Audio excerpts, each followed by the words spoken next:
Hi, everyone. Thanks for coming to my show. I forgot that I probably have never done like an introduction video, Oh, whoops. so I should probably say hello. My name is Rachel. I'm an ESL teacher and I've been teaching for about, I don't know, 10 plus years now. And I really love language. I really love learning languages and just sharing what I know with other people.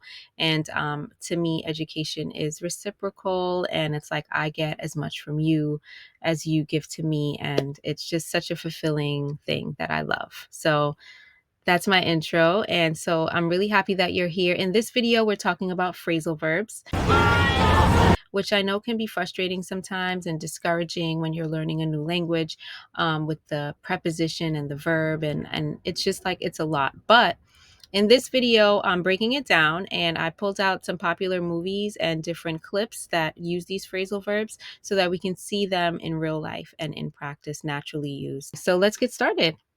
You think she's trying to break out of jail? Okay, so breakout means to suddenly start, and it's usually something bad, like a fire or a war. In the first clip, it's talking about breaking out of jail, You think she's trying to break out of jail? which is the common example that we hear with breakout. But it can also be to escape a place, like breaking out of work or breaking out of class, breaking out of something that you don't want to do. I'm breaking out of here. You can also get a breakout on your face, which would be little pimples all over. Strawberries make me break out. All over, and that's something sudden and negative. And in another clip, it's talking about breaking out the checkbook Break out your checkbooks. because it's escaping your wallet, and so it's going to make you spend money, which is also negative. So starting something suddenly, usually negative connotation. Breakout. Let's talk about it. Let's watch these clips. I was just standing there and the fight broke out. Break out the will. And then the war broke out and things became difficult. Break out the booze! Why this cranberry juice is making me break out? Okay, so the second phrasal verb is catch up with, and the definition of this is to reach someone who is ahead of you. So I ran really fast to catch up with my friends. And it also means to meet someone and share news that you haven't seen for a while. So, for example, you can say, do you want to catch up with me later and have some coffee, or let's catch up soon. So it means to share news and talk to someone who you haven't seen for a while. So let's watch some clips about how it's used in movies and in real life. Oh, he's catching up to her. Let's catch up later. Well, it's nice catching up. Of course he was going to catch up with him sometime. Okay, so cut off as a nonverbal form of communication. You need to cut him off. It's like that, right? So stop talking to someone. And the first three clips are not talking to someone anymore. That's what it means. It could also mean stop the supply of something. Like if you don't pay your phone bill, then your phone service gets cut off. Until they cut the phones off? And it can mean like when you're driving and you cut in front of someone or you drive in someone's lane without signaling, then you cut them off. All right, let's cut them off. And of course, if you interrupt me while I'm speaking, then you cut me off as well. Well, and you keep cutting me off.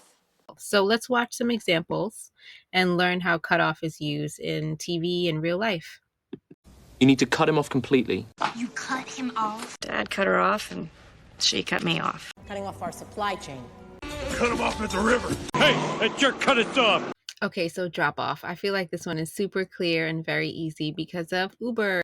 Uber? And, people dropping us to places or our food getting delivered all the time. So it means to take someone or something to a place and leave them there.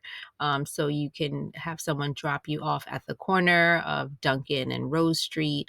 An alternative meaning is to fall asleep, like I dropped off in the middle of class, but honestly, it's not that common.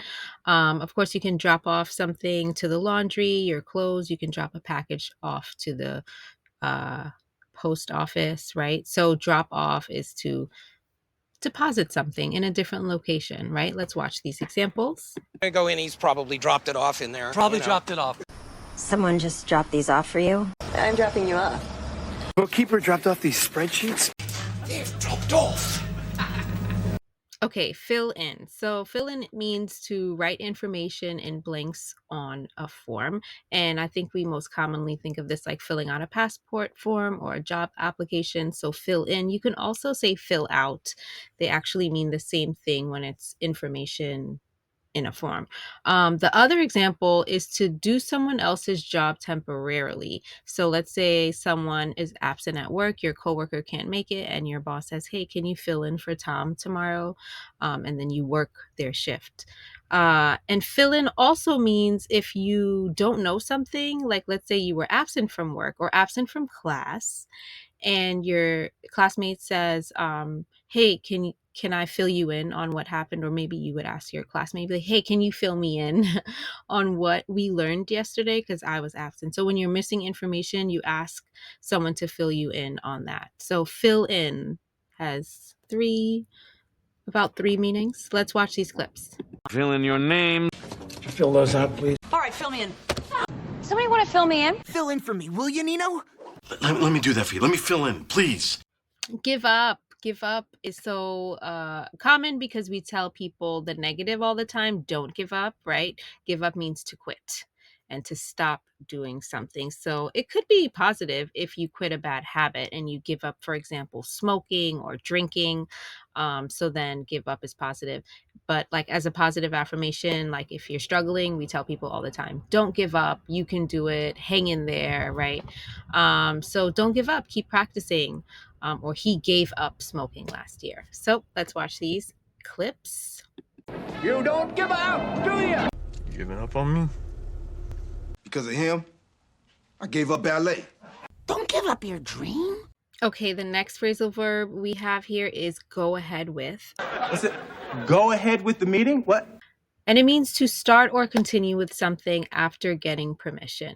So, example is the company decided to go ahead with the project, or I decided to go ahead with my vacation despite the bad weather.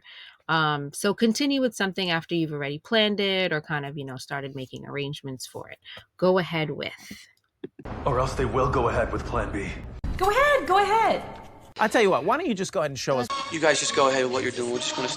Okay, so grow up is our next phrasal verb, and it means to become an adult. And it also means to behave more maturely. So, for example, you can say, I want to be a scientist when I grow up, or children grow up so quickly.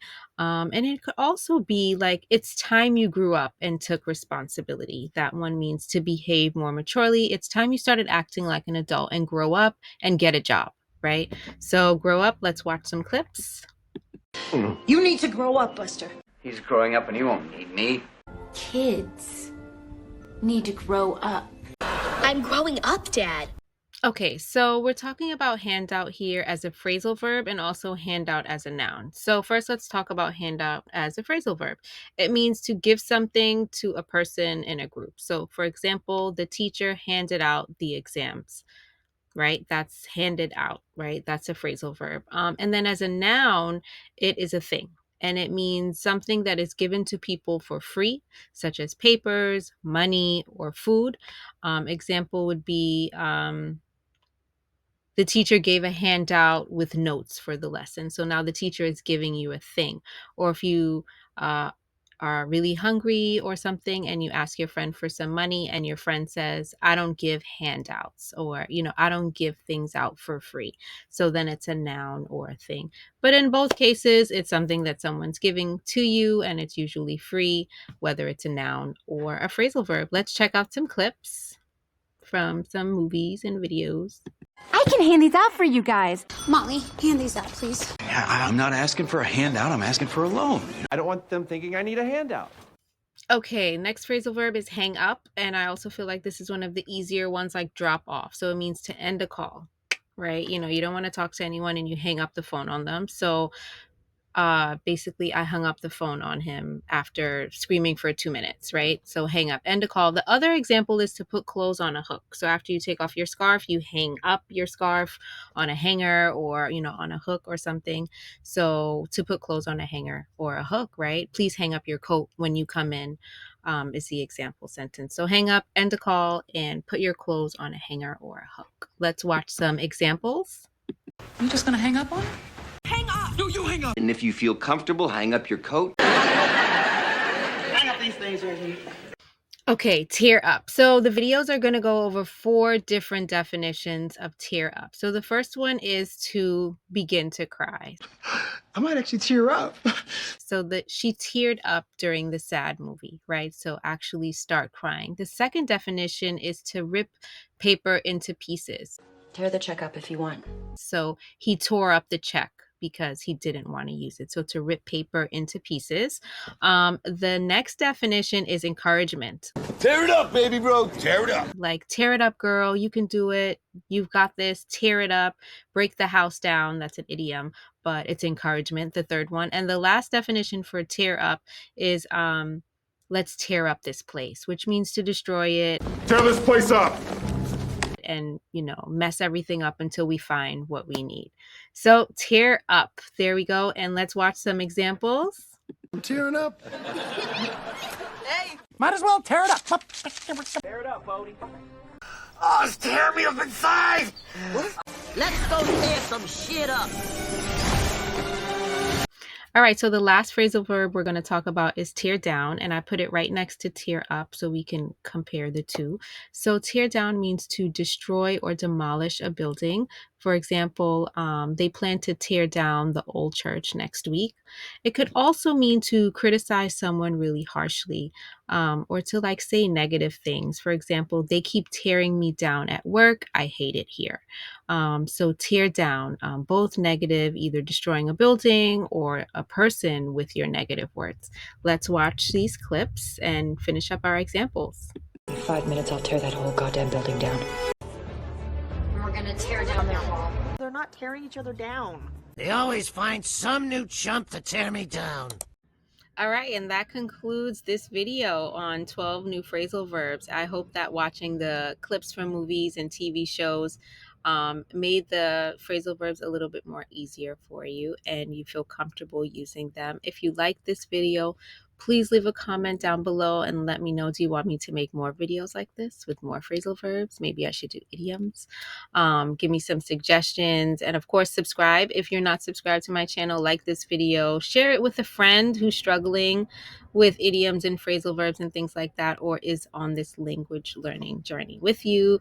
I appreciate your time and I can't wait to see you guys again in the next one. Bye.